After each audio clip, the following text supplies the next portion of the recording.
Steven is with us. Steve, how you doing, man? Nice to meet you. Hey, thanks for having me on. Nice to meet you guys, too. You ready to roll? You look ready? I'm ready to rock and roll, man.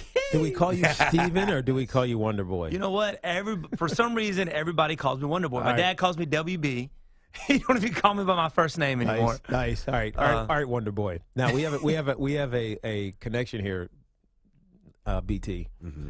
He's married, or his sister. Yes. No, your brother. My brother. Your brother is married to too. Weidman's sister. Yeah, that's right. I was just telling him before we came on air that our first guest, our UFC guest, was Chris Weidman. Actually, I think it was John Jones. Was it? Yeah, I think it was. Yeah, Chris was number two. Yes, because it was over. Correct. His brothers play football. But one of our first guests was Chris Weidman. Second, yep. And the only reason we got him was because we were like, he's from Long Island. Yeah. He's here. He's going to get his ass kicked by Anderson Silva. Let's have him in. And then he won. And that was funny because and then he came back and brought the belt, which was cool. Yeah, that was actually first time I met him was during that camp. He brought me in for a sparring partner.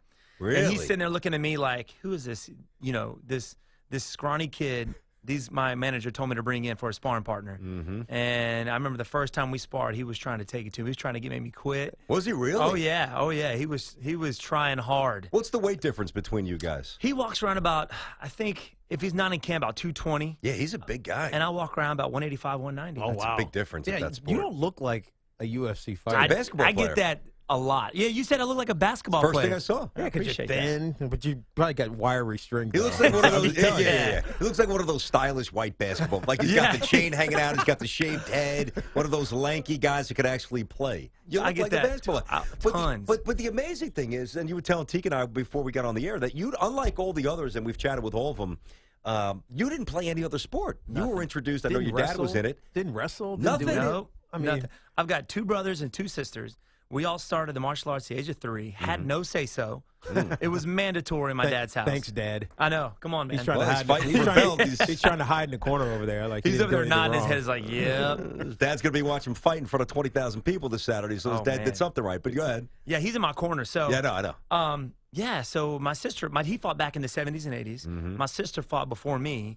So that's what I did, man. I started my full contact training at the age of 12, just being a sparring partner for my sister, and she beat the crap out of me for years. Did she really? Oh, my gosh. She a black belt and all that stuff? Oh, yeah. Wow. Oh, yeah. She beat the crap out of me. Now, she married my jiu-jitsu coach, a guy named Carlos Machado, and they have 4 kids, and they all started at 3, too. And I don't know, man. We just end up, we're growing the family. And my brother ended up marrying Chris Weidman's sister, and we're family now, and love it. Love it. That's Stephen Wonderboy Thompson with us here, Tiki and Tierney, CBS Sports Radio. How did you know that you would love this side of it, the UFC side of it? It's a crazy sport, obviously. It's all kinds of disciplines. You can get in a boxing match, you can get in a wrestling match, or a tossing match, whatever it may be. I mean, when did you know that you would gravitate towards this side of combat fighting? It's crazy because I was fighting in Montreal, Canada, fighting a Canadian. And there was a guy working my corner, probably one of the best welterweights of all time, George St. Pierre. And Faraz Zahabi, his coach, was working my opponent's corner. Well, I ended up knocking the guy on the 5th round. After that, they came up to me and was like, "Hey, man, we'd love to have you in for sparring for George St. Pierre's camps." So I came down, spent 2 weeks there as a sparring partner, and he brought me back ever since I think till the end, till he retired for one of his sparring partners. So he was my inspiration to actually switch from kickboxing to MMA. So I found myself learning the jiu-jitsu, learning the wrestling, just to be a better sparring partner for him. And then I'm like, man, I'm training with this champion here, man. And through him, I started training with Rashad Evans, Nate Marquardt. So I'm like, why not switch to mixed martial arts? Oh, well, Nate. We've had Nate on. Well, GSP, he retired. He's been retired for about 3 years now, but he just announced he's coming back. Now, have you talked to him about this? I haven't talked to him, man. There's word he wants to fight 155, 185. I know he's looking for the money fight, but you know what? That's on him. I would say no. I mean, he was my inspiration. He's a good buddy of mine. And sometimes relationships and friendships are just kind of, worth it. But I understand it's a business, too, and I would let him make that decision.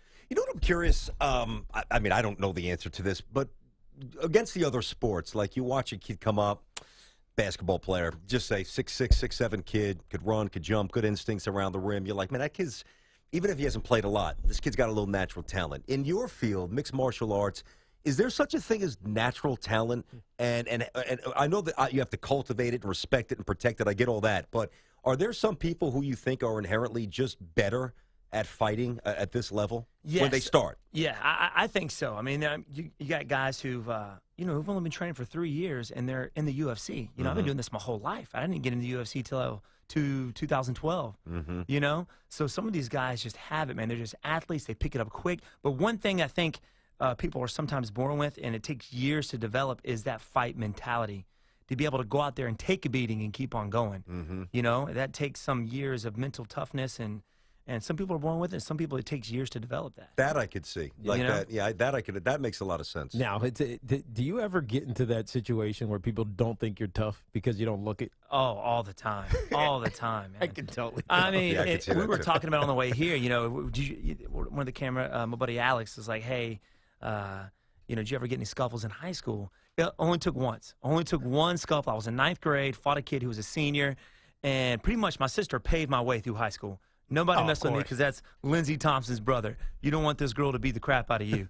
But it only took once. That was it. And then you're sitting in the corner like, don't mess with that dude. Yeah, don't mess with that guy. I had a bowl cut and everything. You did, yeah, the bowl cut. Don't mess with that guy. But the crazy thing is, and it's one thing I've always heard and read, and others have said this, when you're that proficient at fighting, you've got to be careful because you can kill somebody. So you're in the 9th grade. You're not a black belt at that point yet, are you? Or maybe you are, actually. At that point, I was a junior black belt. So I started the martial arts when I was 3. Okay. And I got my junior black belt. I was probably 10, 9, 10, Jeez. 11.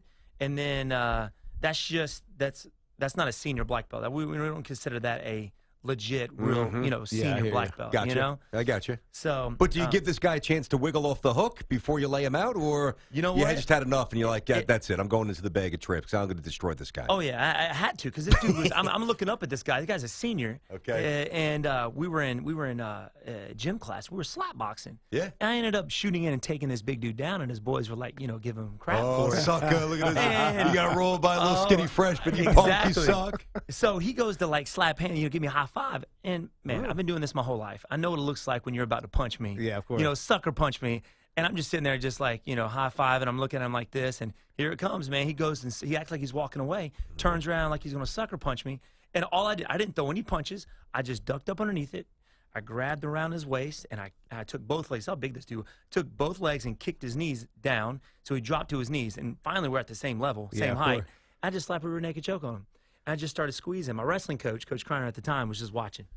He was just looking. He's like, all right, Steven, let him go. There.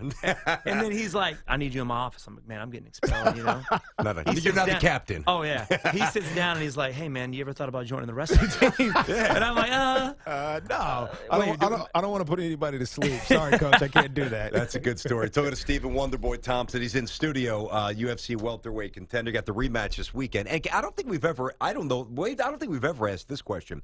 So you're going out tonight. Take us through the week, right? So you fight Saturday. When does the training end?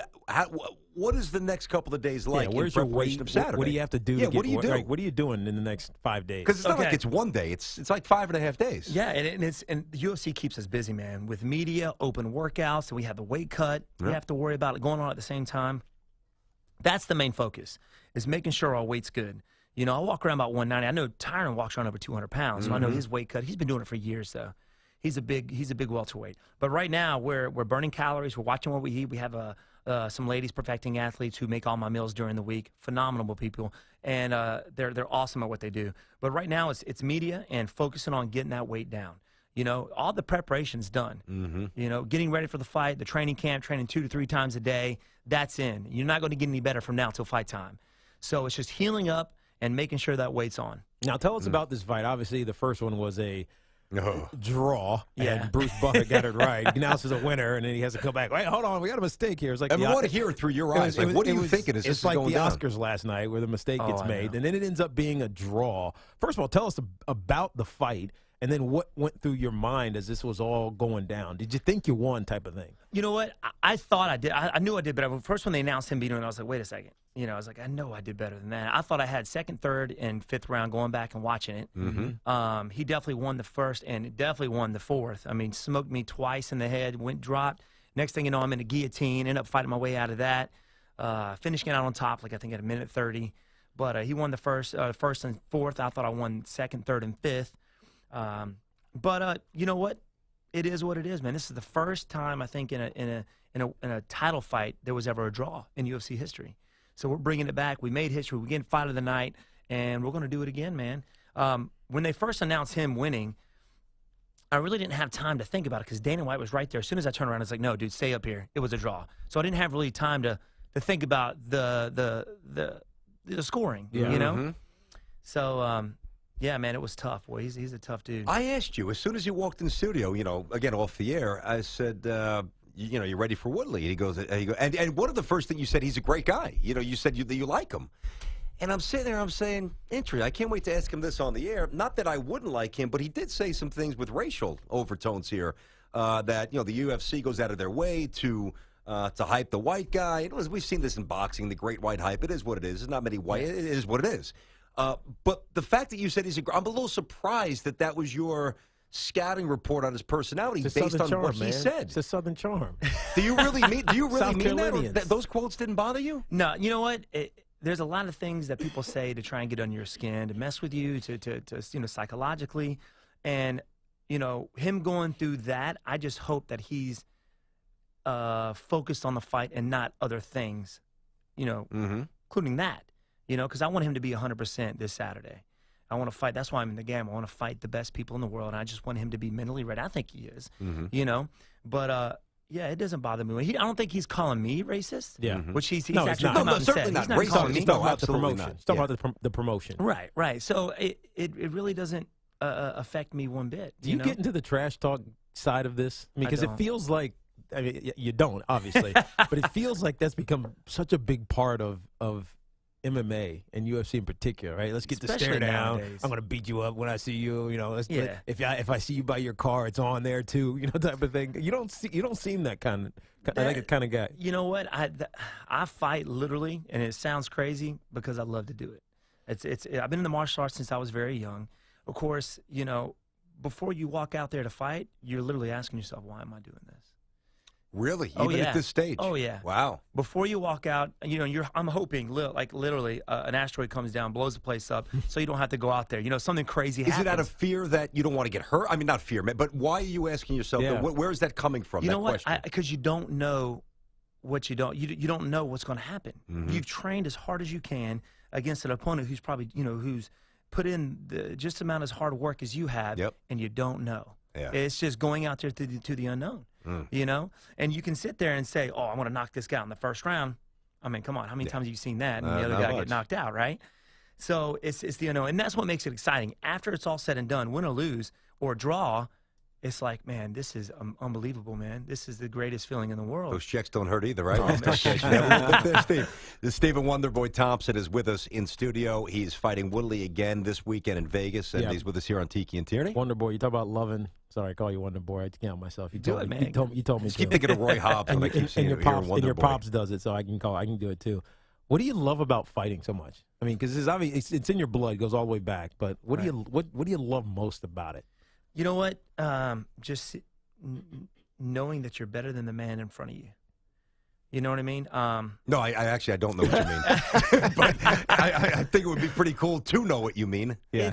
BT played baseball and he struck out a lot. So even that guy wasn't. He wasn't better than that guy. No. It's hard. It's really hard to explain. You know? That's right. We're all ears. What do you got? I've been doing this my whole life, and it's just the fact that you go out there and you're putting it all on the line. It's just you and your opponent. You don't have. It's not like a team sport where everybody's watching the team.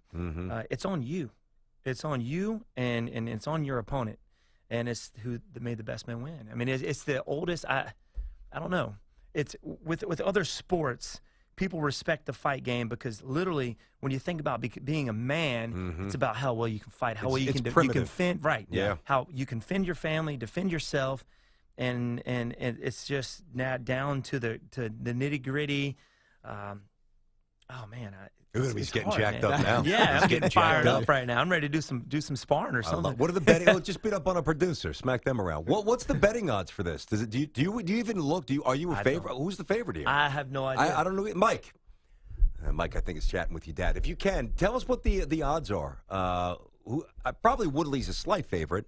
Not to be disrespectful. Possibly. He's a champion, man, But you know about this thing that we have on the show called the Tiki and Tierney Mojo. Now, we're conflicted with this. No, it always works out well. It rarely it goes the other way. But tell them the problem here, because we've had Woodley, so we don't know how we want to tell him. Yeah, Woodley was great. Woodley was great when he came in studio. He sat same seat. Yeah. We loved him. We gave him his mojo, and then he won the title. He won the title. Awesome. And we want to give you some, but we don't want to give you too much where it takes away from him. Can we give it out? How about this? We give it even 50-50. Woodley's not here, though, so, I mean. I understand that, but he came. Yeah, how about this? 50-50, and truly the best man wins. You know what? That sounds good with me. All right. That is good with me. Yeah, Hold man. on. You're the favorite, dude. Am I really the favorite? You are the favorite. Minus 140. Uh-oh. All right, now, listen, I roll with the big dog here. I'm looking to give all the mojo to this guy. Screw Willie. He doesn't have to win. Who cares about BT Willie only at this cares point? about the betting odds. Yeah, I want to win some money. But I love great stories. Yeah. And I'll